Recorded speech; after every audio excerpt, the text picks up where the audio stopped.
The first time you come across the concept of delegation, it might sound like some abstract ivory tower, not applicable in the real world idea, and it really isn't.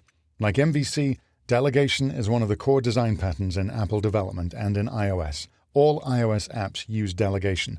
Even the most basic Xcode project templates are already using it in all the code they provide you. Delegation in iOS is how we accomplish tasks that in other languages we might do with inheritance or with event handling. It is important. You can't avoid it. But what does it really mean? So a delegate in iOS development is kind of like the idea of a delegate in real life, in politics, or in business. It's a formal way that one person can entrust responsibilities to another person.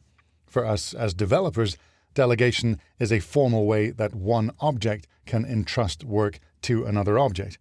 Many classes in iOS, including built-in classes like the provided user interface elements, take care of a lot of their own normal internal processing, but they can also be connected to your objects, your view controllers, or even completely custom classes, and can delegate certain responsibilities to those objects, just passing over some of their capabilities so that other object can take care of it.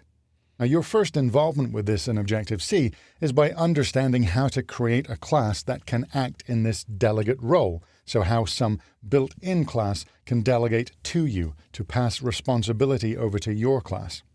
How to be a good delegate in iOS has a lot of similarities with being a good delegate in business or in politics. There are rules, there are steps to this, there is a formality to it.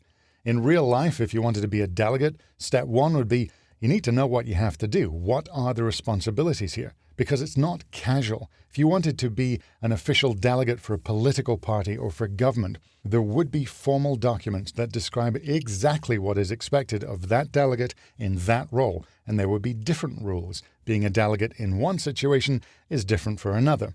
Step two, if you wanted to be a delegate, you'd have to say, I can do that. There'd be some way for you to volunteer. You'd be putting your hand up for this. Step three would be having a plan to actually do it. If you're going to volunteer, you better be able to follow through. And step four would be to actually get the job. Make sure you are in that role. Volunteering is not enough. You need to make sure that whoever is handing those responsibilities out is actually going to give them to you and not to somebody else.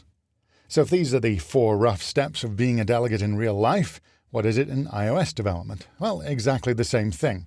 Step one is know what you have to do. There are rules here, and the rules are called the delegate protocol. These are listed in the documentation that you can get through Xcode, and each delegate protocol is simply a set of method names. You can get to them through the Xcode documentation, and each delegate protocol is simply a set of method names, the methods you would formally have to support if you wanted to act in that delegate role. Step two would be to say, I can do that. You can volunteer one of your own classes to be a delegate, and there's a way to mark your class as doing that. In your code, in one of your custom classes, say in a custom view controller, you can use the angle brackets after the class definition, and this is how you would officially mark this class as a delegate, in this case for a UI text field, but you can be a delegate for a table view or some other object. Now, in the previous example, in the previous video, as it was quite quick and informal, I didn't do this step, but it is recommended when we get a little bit more involved. Step three would be have a plan. This means you have to look at the delegate protocol rules and find out particularly if there are required methods that you must implement. And if there are, your class must implement those methods exactly as written. And step four would be get the job. Marking your class isn't enough. Implementing those methods isn't enough. You need to make sure that whatever object is attempting to delegate those responsibilities, what we call the delegating object, is going to give them to you and not to someone else. So you have to effectively say, my class is going to be the delegate for that particular object. In the previous video, the way that I connected these was dragging the delegate connection over to say that my view controller class would be the delegate for the text field object. It can also be done through code. Now, if this is your first time, it probably still sounds a little confusing. But like being a delegate in business or government, in all likelihood you would begin by having someone show you around and walk you through a couple of examples. And as we go through more of the course, that someone is going to be me.